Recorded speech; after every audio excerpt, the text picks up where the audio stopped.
From the Bruins, we have head coach Bruce Cassidy. Media, please raise your hand if you have a question. We'll start with Matt Porter from the Boston Globe.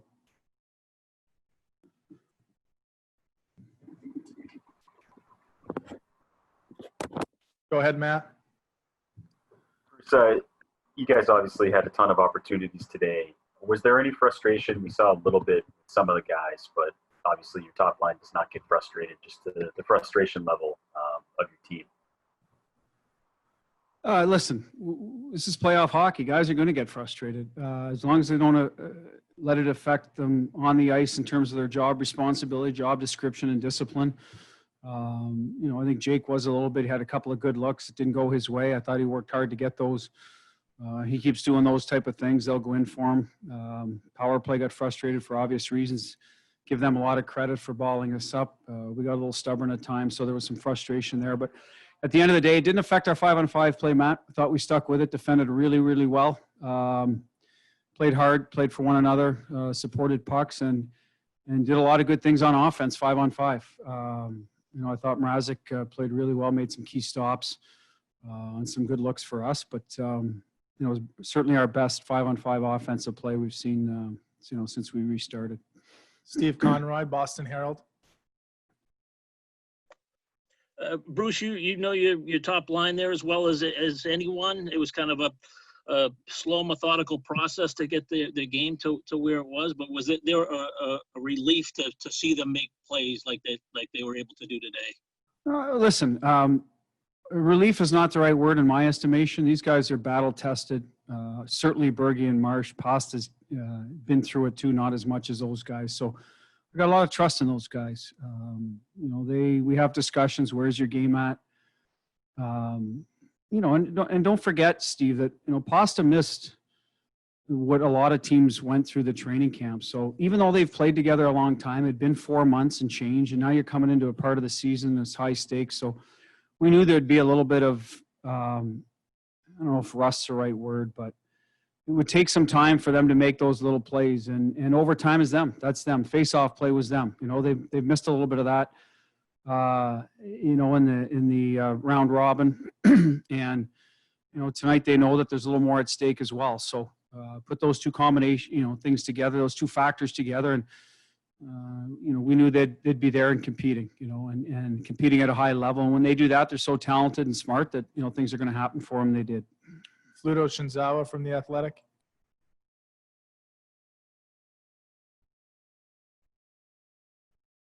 Go ahead, Fluto. Sorry, Fluto, we can't hear you. We're going to go to Kevin DuPont, Boston Globe. Butch, I thought Tuukka had a pretty easy time through the first 3 periods anyway. I'm wondering how double OT impacts whether you go with him again tomorrow, and what did you think of his game? Well, we'll talk about tomorrow. Tonight, we'll let everyone kind of enjoy this one. Overtime, they had one off-net chance, Svechnikov down the wing. So the one thing about today's game, there wasn't a lot of taxing stretches in our own end where, goalies will fatigue and dehydrate. Penalty kill was pretty solid in that regard. Didn't get stuck a lot in our end. So that is a big factor on, the recovery of Tuukka. 12 o'clock start.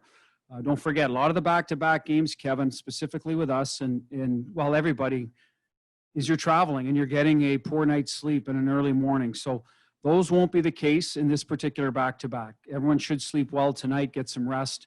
So there's that consideration too. So you got 2 things that, can tilt towards Tuukka getting a back-to-back start. I'm not saying that's going to happen because the conversation needs to be had with him and goalie Bob. And if we feel Yarrow gives us the best chance to win, we'll certainly go that route. His game tonight was fine. I thought the first goal was a bomb that just squeaked to him. We had a breakdown. The last one's one, obviously, when you got a lead, but obviously something happened there, a flash screen, because he's going to stop that one. There's a bit of a breakdown where we didn't get the block, but at the end of the day, there wasn't a whole lot of grade A's. So, certainly Mrazek was the busier guy, made more high-end stops, but that doesn't mean Tuukka didn't play well. Next one, Mike Loftus, Patriot Ledger. Go ahead, Mike, if you have a question. Next one to Tara Sullivan, Boston Globe. Thank you. I just wanted to ask about the game-winning goal. It certainly looked beautiful on television. Just describe how it looked to you. I know we've seen them do it before, but it was a pretty goal, I thought. It looked beautiful here too, Tara. I'm not going to lie to you. The interesting part was we had a tail end of a power play. So we had a discussion. Do we, start those guys on fresh ice? Because, that's one thing here is that the fresher the ice, is a little bit easier to make a few of those plays. That's no excuse, but it's one thing on the power play if you can get on some fresh ice. But, we went the other way. So they got the second shift over the boards, and they were ready to go. Good. Just, it was a good play by Marshy through the neutral zone. He could have got it deep, but he saw an opportunity, a crease where, to get in the zone. And then, Pasta reads off Marshy and Bergie's coming late. So we've seen that goal a lot of times where it's to Bergie in the middle where he chips it to Pasta and Pasta's the one zipping it. But that's the beauty of that line is they can all make the plays and they can all finish. So not surprised at how it played out in terms of, which guys scored and who made the plays, because we've seen them all wear both hats in terms of playmaking and goal scoring. But certainly the chemistry came through there. Bergie, from the bench, I don't know, but I assume he was letting Pasta know that he was coming late. Pasta made a real nice composure play to draw the D into him before he dished it to give Bergie a little extra time. We had a little talk, goalie Bob did, between the first and second overtime about down that right wing side about Mrazek, because if you remember, Wagner had a chance. Coyle came down the wing, Bergie came down the wing, Pasta came down the wing, all on their right sides. I think Wagner was on his offside, and talked about what might be a good spot. So obviously it worked out. Next question, Steve Wino, Associated Press. Hey, Bruce, was there any point after knowing the overtimes last night that you thought this game was going to be a similar marathon, or given the chances that your team was getting, did you think it was going to end potentially sooner? No, I mean, we were getting offensive chances, and I think we're the type of team eventually we're going to score. We're a good offensive team. We're not maybe as potent as, the Tampas of the league, but we got guys that can finish.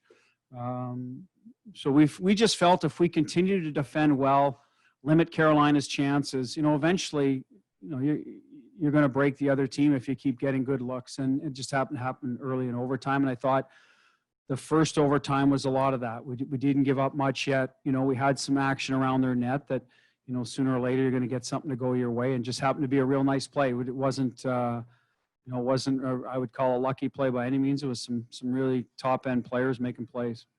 We have time for two more for Coach Jimmy Murphy, Boston Hockey Now. Coach, just getting back to what you were talking about earlier, how you knew that these veterans could come through. You knew that they were building towards this. But what did you see from them in helping the younger guys that maybe aren't as battle tested, that maybe don't know how to kind of gradually build up? What did you see them do to help them?